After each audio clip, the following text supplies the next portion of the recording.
BNN part news. Modi ಕೊಡುಗೆಯಿಂದ BJP ಶಾಸಕನಿಗೆ ವೇದಿಕೆ ಮೇಲೆಯೇ ಸಿದ್ದು ಕ್ಲಾಸ್.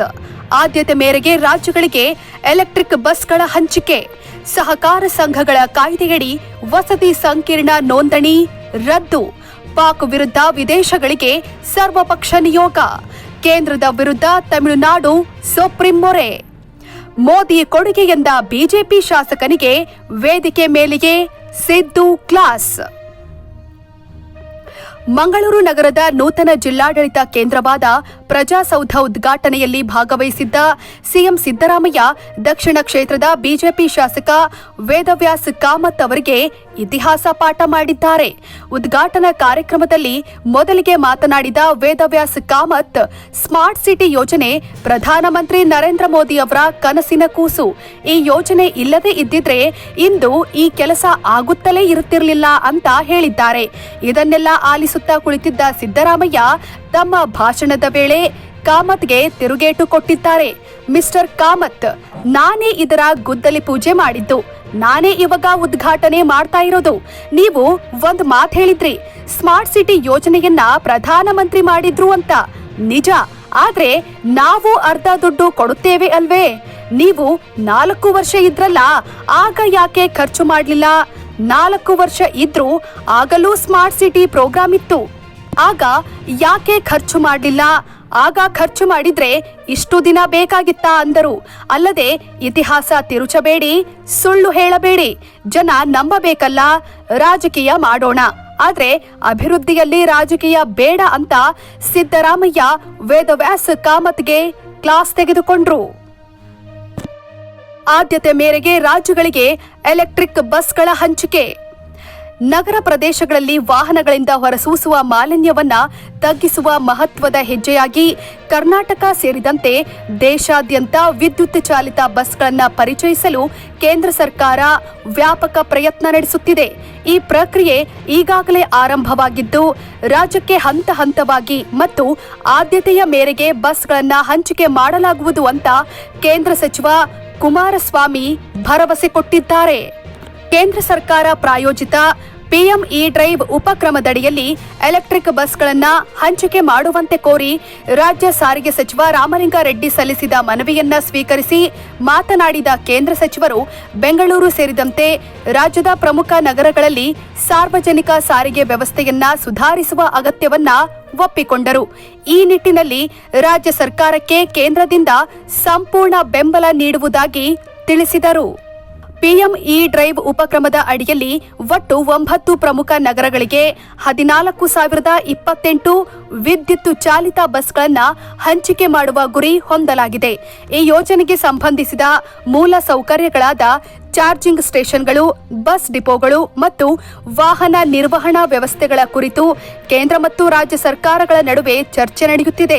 ಗುರುತಿಸಲಾದ ನಗರ ಸಮೂಹಗಳಲ್ಲಿ ಯೋಜನೆಯ ತ್ವರಿತ ಅನುಷ್ಠಾನಕ್ಕಾಗಿ ಸಚಿವಾಲಯದ ಹಿರಿಯ ಅಧಿಕಾರಿಗಳಿಗೆ ಸ್ಪಷ್ಟ ನಿರ್ದೇಶನ ನೀಡಲಾಗಿದೆ ಅಂತ ತಿಳಿಸಿದ್ದಾರೆ. ಸಹಕಾರ ಸಂಘಗಳ ಕಾಯ್ದೆಯಡಿ ವಸತಿ ಸಂಕೀರ್ಣ ನೋಂದಣಿ ರದ್ದು. ಕರ್ನಾಟಕ ಹೈಕೋರ್ಟ್ ಸಹಕಾರ ಸಂಘಗಳ ಕಾಯ್ದೆಯಡಿ ವಸತಿ ಸಂಕೀರ್ಣ ನೋಂದಣಿಯನ್ನ ರದ್ದುಗೊಳಿಸಿ ಅಪಾರ್ಟ್ಮೆಂಟ್ ಮಾಲೀಕತ್ವ ಕಾಯ್ದೆಯಡಿ ನೋಂದಣಿಗೆ ನಿರ್ದೇಶನ ನೀಡಿದೆ. ಕರ್ನಾಟಕ ಹೈಕೋರ್ಟ್ ಮಹತ್ವದ ತೀರ್ಪಿನಲ್ಲಿ ವಸತಿ ಅಪಾರ್ಟ್ಮೆಂಟ್ಗಳನ್ನು ಮಾತ್ರ ಒಳಗೊಂಡಿರುವ ಯೋಜನೆಗಳಿಗೆ ಫ್ಲಾಟ್ ಮಾಲೀಕರ ಸಂಘಗಳನ್ನ ಕರ್ನಾಟಕ ಅಪಾರ್ಟ್ಮೆಂಟ್ ಮಾಲೀಕತ್ವ ಕಾಯ್ದೆ 1972ರ ಅಡಿಯಲ್ಲಿ ನೋಂದಾಯಿಸಬೇಕು. ಕರ್ನಾಟಕ ಸಹಕಾರ ಸಂಘಗಳ ಕಾಯ್ದೆ 1959ರ ಅಡಿಯಲ್ಲಿ ನೋಂದಾಯಿಸಬಾರದು ಅಂತ ಪುನರುಚ್ಚರಿಸಿದೆ. ಯಲಹಂಕ ತಾಲೂಕಿನ ಆವಲಹಳ್ಳಿ ಗ್ರಾಮದಲ್ಲಿರುವ ರಾಮ್ಕಿ 1 ನಾರ್ತ್ ವಸತಿ ಸಂಕೀರ್ಣದ ಫ್ಲಾಟ್ ಮಾಲೀಕರು ಸಲ್ಲಿಸಿದ ರಿಟ್ ಅರ್ಜಿಯನ್ನ ಅನುಮತಿಸುವಾಗ ನ್ಯಾಯಮೂರ್ತಿ ಕೆಎಸ್ ಹೇಮಲೇಖ ಈ ತೀರ್ಪು ಕೊಟ್ಟಿದ್ದಾರೆ. ಕೆಸಿಎಸ್ ಕಾಯ್ದೆಯಡಿ ಯೋಜನೆಗಾಗಿ ಸಹಕಾರ ಸಂಘದ ನೋಂದಣಿಯನ್ನ ಅರ್ಜಿಯಲ್ಲಿ ಪ್ರಶ್ನಿಸಲಾಗಿದೆ.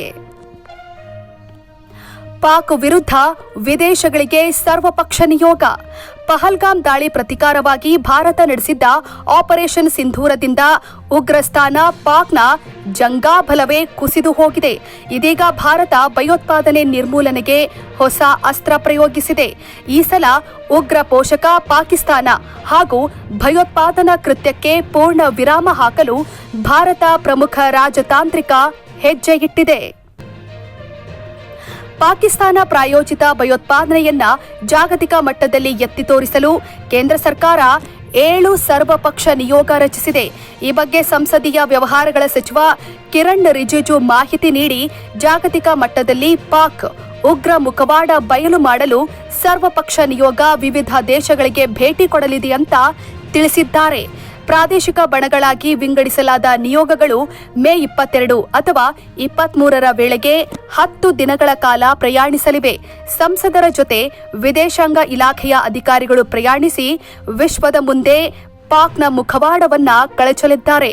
ಸರ್ವಪಕ್ಷ ಸಂಸದರ ನಿಯೋಗದಲ್ಲಿ ಕಾಂಗ್ರೆಸ್ನ ಶಶಿ ತರೂರ್, ಬಿಜೆಪಿಯ ರವಿಶಂಕರ್ ಪ್ರಸಾದ್, ಜೆಡಿಯುನ ಸಂಜಯ್ ಕುಮಾರ್ ಝಾ, ಬಿಜೆಪಿಯ ಬೈಜಯಂತ್ ಪಾಂಡಾ, ಡಿಎಂಕೆಯ ಕನಿಮೋಳಿ ಕರುಣಾನಿಧಿ, ಎನ್ಸಿಪಿಯ ಸುಪ್ರಿಯಾ ಸುಳೆ ಮತ್ತು ಶಿವಸೇನೆಯ ಶ್ರೀಕಾಂತ್ ಏಕನಾಥ್ ಶಿಂದೆ ಇದ್ದಾರೆ. ಕೇಂದ್ರದ ವಿರುದ್ಧ ತಮಿಳುನಾಡು ಸುಪ್ರೀಂ ಮೊರೆ.